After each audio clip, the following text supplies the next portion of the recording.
ദൈവനാമത്തിന് മഹത്വം ഉണ്ടായിരിക്കും. യോഹന്നാന്റെ സുവിശേഷം 2-ാം അധ്യായം 1 മുതൽ 8 വരെയുള്ള വാക്യങ്ങൾ. യേശുവിന്റെ അമ്മ അവിടെ ഉണ്ടായിരുന്നു. യേശുവിനെയും ശിഷ്യന്മാരെയും കല്യാണത്തിന് ക്ഷണിച്ചിരുന്നു. ഹല്ലേലൂയ.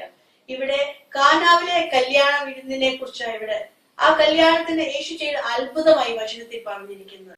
ആ ഭവനത്തിലുള്ളവര് യേശുവിനെയും അവന്റെ അമ്മയും ശിഷ്യന്മാരെയും ഈ കല്യാണത്തിന് ക്ഷണിച്ചിരുന്നു. ഇന്ന് നമ്മൾ നമ്മുടെ ജീവിതത്തിലേക്ക് കർത്താവിനെ ഇതുവരെ ക്ഷണിച്ചിട്ടില്ലയോ?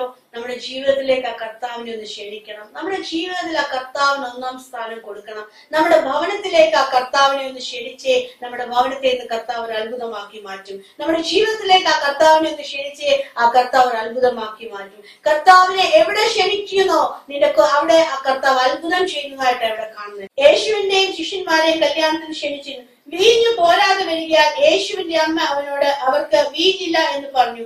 യേശു അവനോട്, സ്ത്രീയെ, എനിക്കും നിനക്കും ഇതിലെന്ത്? എന്റെ നാഴിക ഇതുവരെ വന്നിട്ടില്ല എന്ന് പറഞ്ഞു. ആ ഭവനത്തിൽ, കല്യാണ ഭവനത്തിൽ അവിടെ വീഞ്ഞ് തികയാതെ വന്നു. അമ്മ യേശുവിന്റെ അടുത്ത് പറയുന്നു, അവർക്ക് വീഞ്ഞില്ല എന്ന് പറഞ്ഞു. വീഞ്ഞില്ല എന്ന് പറഞ്ഞപ്പോൾ യേശു അമ്മയോട് മറുപടി പറയുകയാണ്, സ്ത്രീയെ, എനിക്കും നിനക്കും ഇതിൽ എന്ത്? എന്റെ നാഴിക ഇതുവരെ ആയിട്ടില്ല. യേശുവിന് അത്ഭുതം ചെയ്യാൻ ഒരു സമയമുണ്ട്. യേശു നിന്റെ ജീവിതത്തിൽ അത്ഭുതം ചെയ്യാൻ ഒരു സമയമുണ്ട്. നിന്റെ ഭവനത്തിൽ യേശു ഉണ്ടോ? നിന്റെ ജീവിതത്തിൽ യേശു ഉണ്ടോ? നിന്റെ ജീവിതത്തിൽ അത്ഭുതം നടന്നിരിക്കും. എന്റെ നാഴിക ഇതുവരെ ആയിട്ടില്ല ഇവിടെ യേശു പറഞ്ഞു. കാരണം കർത്താവിനൊരു തക്ക സമയത്തിലുണ്ട്. ആ സമയത്ത് കർത്താവ് നിങ്ങളുടെ ജീവിതത്തിൽ അത്ഭുതം ചെയ്യും. അതാ യേശു അമ്മയോട് പറഞ്ഞത്, സ്ത്രീയെ, എനിക്കും നിനക്കും എന്ത്? എന്റെ നാഴിക ഇതുവരെ ആയിട്ടില്ല. കർത്താവിന് ആ ചെയ്യേണ്ടതായ തക്ക സമയത്ത് കർത്താവ് അത്ഭുതം ചെയ്യും. എന്റെ നാഴിക ഇതുവരെ വന്നിട്ടില്ല എന്ന് പറഞ്ഞു. അവന്റെ അമ്മ ശുശ്രൂഷക്കാരോട്, അവൻ നിങ്ങളോട് എന്തെങ്കിലും കൽപ്പിച്ചാൽ അത് ചെയ്യുവീൻ എന്ന് പറഞ്ഞു. ഹല്ലേലൂയ. അമ്മ പറയുകയാണ്, ശിഷ്യന്മാരോട് പറയാ, യേശു എന്തെങ്കിലും പറഞ്ഞാൽ അത് നിങ്ങൾ ചെയ്യണം. ഇന്ന് ഞാനും നിങ്ങൾ ഒരുക്കമായിരിക്കണം. കർത്താവിനെ നമ്മുടെ ജീവിതത്തിലേക്ക് നമ്മൾ ക്ഷണിച്ചു. നമ്മുടെ ജീവിതത്തിൽ കർത്താവുണ്ട്. നമ്മുടെ ഭവനത്തിൽ കർത്താവ് ഉണ്ടെങ്കിൽ അവൻ എന്ത് പറയുന്നോ അത് ചെയ്യുവാനായിട്ട് ഒരുക്കമുള്ളവരായിരിക്കണം നമ്മൾ ഓരോരുത്തരും. നമ്മുടെ ജീവിതത്തിൽ കർത്താവ് അത്ഭുതം ചെയ്യും. എന്നാൽ അതിനു മുൻപ് ആ കർത്താവ് നമ്മളോട് എന്തെങ്കിലും പറയുന്നോ അത് ചെയ്യുവാൻ ഒരുക്കമുള്ളവരായിരിക്കണം. യഹൂദന്മാരുടെ ശുദ്ധീകരണം അനുസരിച്ച് 2-3 പറ കൊള്ളുന്ന 6 കൽപാത്രം ഉണ്ടായിരുന്നു. യേശു അവരോട്, ഈ കൽപാത്രങ്ങൾ വെള്ളം നിറയ്ക്കുവിനെന്ന് പറഞ്ഞു. അവിടെ 6 കൽപാത്രങ്ങൾ ആ ഭവനത്തിലുണ്ടായിരുന്നു. യഹൂദന്മാരുടെ ശുദ്ധീകരണ നിയമം അനുസരിച്ച് ശുദ്ധീകരണത്തിനായിട്ട് അവിടെ വെളിയിൽ വെച്ചിരിക്കുന്ന പാത്രമാ 6 കൽപാത്രങ്ങൾ ആ ഭവനത്തിലുണ്ടായിരുന്നു. യേശു തന്റെ ശിഷ്യന്മാരോട് പറഞ്ഞു, ഈ 6 കൽപാത്രങ്ങൾ വെള്ളം നിറയ്ക്കാനായിട്ട്. ആ ഭവനത്തിൽ അനേക പാത്രങ്ങൾ ഉണ്ടായിരിക്കും. എന്നാൽ ഇവിടെ എടുത്തു പറയുക, യേശു ആ കൽപാത്രങ്ങളിൽ വെള്ളം നിറയ്ക്കാനായിട്ടാ പറയുന്നത്. ഇന്ന് ഭവനത്തിൽ എല്ലാവരുമായി തള്ളപ്പെട്ട് എല്ലാവരുമായി ഉപേക്ഷിക്കപ്പെട്ടാണോ നീ ജീവിക്കുന്നത്? നിന്റെ കുടുംബങ്ങളിൽ എല്ലാവരും നിന്നെ തള്ളിയിരിക്കാം, നിന്നെ ഉപേക്ഷിച്ചിരിക്കാം. എന്നാൽ യേശു നിന്നെ ഇന്ന് തെരഞ്ഞെടുത്തിരിക്കുക. യേശു നിന്നെ ഇന്ന് തെരഞ്ഞെടുത്തിരിക്കുക അവന്റെ മാനപാത്രമായിട്ട്.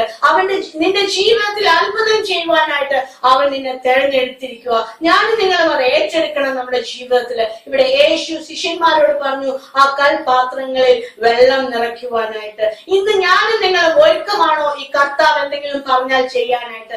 നമ്മൾ ഒരുക്കമാണോ? കർത്താവ് നമ്മളെ അത്ഭുതമാക്കി മാറ്റും. ആ ശിഷ്യന്മാര് യേശു പറഞ്ഞതനുസരിച്ച് ആ കൽപാത്രങ്ങളെ എടുത്ത് അതിന്റെ വക്കോളം വെള്ളം നിറച്ചു. ശിഷ്യന്മാർ മറുത്തു ചോദിച്ചില്ല. ഇവിടെ ആരും യേശു പറഞ്ഞതിന് മറുത്തു ചോദിച്ചില്ല. ഇന്ന് പലപ്പോഴും നമ്മുടെ ജീവിതത്തിൽ യേശു പറയുന്നത് കേൾക്കാനല്ല നമുക്ക് താല്പര്യം. നമ്മൾക്ക് 100 ചോദ്യം കർത്താവിനോട് അങ്ങോട്ടാണ്. എന്താ കർത്താവെ മറുപടി ഇല്ലാത്ത? എന്താ കർത്താവെ വിടുതലില്ലാത്തത്?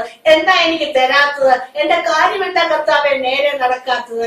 നീ ശ്രദ്ധിച്ചേ, നിന്നോട് കർത്താവ് പറയുന്നത് നീ കേൾക്കുന്നുണ്ടോ? നിന്നോട് സംസാരിക്കുന്നത് നീ ഏറ്റെടുക്കുന്നുണ്ടോ നിന്റെ ജീവിതത്തിൽ? ഹല്ലേലൂയ. ഇവിടെ മേൽ പറഞ്ഞ പോലെ തക്ക സമയത്ത് കർത്താവ് അവന്റെ നാഴികയിൽ അവൻ അത് ചെയ്തിരിക്കും.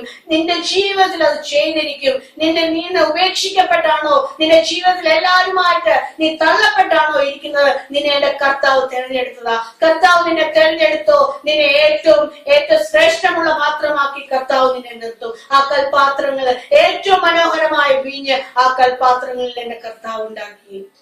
വചനം അതിന്റെ താഴോട്ട് പറഞ്ഞു, ഇപ്പോൾ കോരി കലവറക്കാർക്ക് കൊണ്ടുപോയി കൊടുപ്പീനെന്ന് അവൻ പറഞ്ഞു. അവർ കൊണ്ടുപോയി കൊടുത്തു. ഹല്ലേലൂയ. യേശു ചെയ്ത ഈ അത്ഭുതം, ഹല്ലേലൂയ, യേശുവും ശിഷ്യന്മാരും ആ നിമിഷം അറിഞ്ഞത്.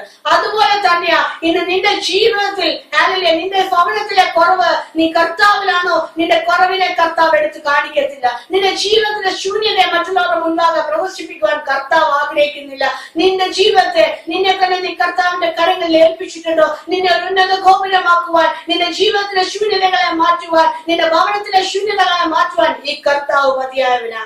അവൻ നിന്നെ നിറയ്ക്കും. മറ്റുള്ളവർക്ക് ഒരു അനുഗ്രഹമായി എന്റെ കർത്താവ് നിന്നെ നിർത്തും. കർത്താവിന്റെ അത്ഭുതം ചെയ്തെങ്കിൽ എന്നെ നിങ്ങൾ ഈ അത്ഭുതം ചെയ്ത കർത്താവ് എന്നെ നിങ്ങളുടെ ജീവിതത്തിൽ അത്ഭുതം ചെയ്യുവാൻ മതിയായവന. നിന്റെ ഭവനത്തിലെ കുറവുകളെ മാറ്റുവാൻ കർത്താവ് മതിയായവന. ഒന്നാമതായിട്ട് അവനെ നിന്റെ ഭവനത്തിലേക്ക് നീ ഇതുവരെ ക്ഷണിച്ചിട്ടില്ലയോ, നിന്റെ ജീവിതത്തിലേക്ക് അവനെ ഇതുവരെ ക്ഷണിച്ചിട്ടില്ലയോ, ഇന്ന് ക്ഷണിക്കണം ആ കർത്താവിനെ. ക്ഷണിക്കുമ്പോൾ തന്നെ കർത്താവിന്റെ കരങ്ങളിൽ നിന്റെ ജീവിതത്തെ നീ ഏൽപ്പിച്ചു കൊടുക്കുമ്പോൾ നിന്റെ ഭവനത്തിന്റെ കുറവുകളെ നീ അറിയുന്ന കർത്താവ്, നിന്റെ ജീവിതത്തിന്റെ കുറവുകളെ അറിയുന്ന കർത്താവ് അതെല്ലാം മാറ്റുക. നിന്റെ ബുദ്ധി പറയാം, എന്നെ ഒന്നിനും കൊള്ളത്തില്ല, എനിക്കൊരു കഴിവുമില്ല, എനിക്ക് വിദ്യാഭ്യാസമില്ല, എനിക്കൊരു യോഗ്യതയുമില്ലെന്ന് നീ സ്വയം പറഞ്ഞുകൊണ്ടിരിക്കുകയായിരിക്കാം. എന്നാൽ കർത്താവ് നിന്നെ കണ്ടതാ, നിന്നെ തെരഞ്ഞെടുത്തതാ കർത്താവ്. ആ കർത്താവ് നിന്നെ ഏറ്റവും മാനമുള്ള പാത്രമാക്കി തരും. നിന്നെ അത്ഭുതമാക്കി മറ്റുള്ളവർക്ക് മുൻപ് ആ കർത്താവ് നിർത്തും. ആ യേശു ആ കൽപാത്രങ്ങൾ അത് കൊണ്ട് വിളമ്പാൻ പറഞ്ഞു. വിളമ്പിയപ്പോൾ ആ വിളമ്പുകാർ തന്നെ അറിഞ്ഞത് ഇത് വീഞ്ഞാണെന്ന്. അത് ഏറ്റവും ശ്രേഷ്ഠമായത്, ഏറ്റവും മേൽത്തരമായത്, നിന്നെ ഒരു മേൽത്തരമായി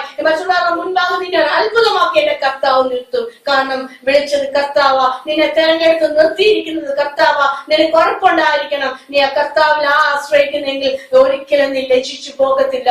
നിന്നെ ഒരു മാനപാത്രമാക്കി നിർത്തും. എല്ലാവരും തള്ളപ്പെട്ടാണോ ഉപേക്ഷിക്കപ്പെട്ടാണോ നീ ജീവിക്കുന്നത്? ഇല്ല, എന്റെ കർത്താവിന്റെ സ്നേഹം നിന്റെ കൂടെ ഉണ്ട്. അവൻ എന്റെ ജീവിതത്തിൽ അത്ഭുതം ചെയ്യും. ഈ വചനങ്ങൾ ആദ്യമായ കർത്താവ് നിങ്ങളെ ഓരോരുത്തരെയും അനുഗ്രഹിക്കുന്നു. ഒരു നിമിഷം പ്രാർത്ഥിക്കാം.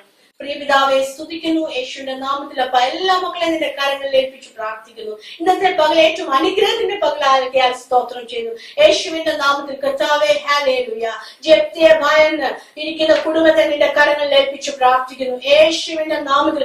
അവരുടെ മുൻപിൽ അവർ സംസാരിക്കുന്ന ആത്മഹത്യയെ കുറിച്ച് യേശുവിന്റെ നാമത്തിൽ കർത്താവെ, നിന്റെ ദിവ്യ വചനം ആ മക്കളുടെ ഹൃദയങ്ങളുടെ മേൽ ഇറങ്ങട്ടെ കർത്താവെ, യേശുവിന്റെ നാമത്തിൽ. കർത്താവെ, ആ കുടുംബത്തെ അപ്പ നീ കണ്ടിരിക്കാൻ സ്തോത്രം. കർത്താവെ, നിന്റെ അത്ഭുതകരം അപ്പാ, നിന്റെ സ്നേഹം ആ ഭവനങ്ങളുടെ മേൽ നിറയട്ടെ, വ്യക്തികളുടെ മേൽ നിറയട്ടെ കർത്താവെ. നീ ആ ഭവനത്തെ തെരഞ്ഞെടുത്തതാണ് കർത്താവെ. ആ മക്കൾക്ക് നീ ബോധ്യം കൊടുക്കണം നാഥ. ഹല്ലേലൂയ. നിന്റെ കരമോടെ പ്രവർത്തിക്കേണ്ട കർത്താവെ. ആ കുടുംബത്തെ നീ തെരഞ്ഞെടുത്തിരിക്കാൻ സ്തോത്രം കർത്താവെ. ദേശത്തെ ഭവനത്തെ നീ ഉയർത്തി മാനിക്കുന്നതിനായി സ്തോത്രം കർത്താവെ. അവരുടെ എല്ലാ ആവശ്യങ്ങളുടെ മേൽ അപ്പാ നിന്റെ കരമുള്ളതിനായി സ്തോത്രം ചെയ്യുന്നു. ഹല്ലേലൂയ. ഗൾഫിലെ ജോലി നഷ്ടപ്പെട്ട് ഭാരപ്പെട്ടിരിക്കുന്ന ഒരു വ്യക്തിയെ നിന്റെ കരങ്ങളിൽ ഏൽപ്പിക്കുന്നു യേശുവിന്റെ നാമത്തിൽ. ഭാരങ്ങളെല്ലാം നീങ്ങി മാറട്ടെ യേശുവിന്റെ നാമത്തിൽ. കർത്താവേ, ഈ ദിവസങ്ങളിൽ തന്നെ പുതുവഴി ആ മകന്റെ ജീവിതത്തിൽ തുറക്കപ്പെടട്ടെ. അപ്പാ, നീ അത്ഭുതം ചെയ്തിരിക്കുക സ്തോത്രം. എല്ലാ മക്കളെ നിന്റെ കരങ്ങളിൽ ഏൽപ്പിച്ചു പ്രാർത്ഥിക്കുന്നു കർത്താവ്. ഓരോ മക്കളെ അത്ഭുതകരമായി കർത്താവെ നീ നടത്തുന്നതിനായി സ്തോത്രം. നീ ജയത്തോടെ നടത്തുന്നതിനായി സ്തോത്രം യേശുവിന്റെ നാമത്തിൽ തന്നെ. ആമേൻ.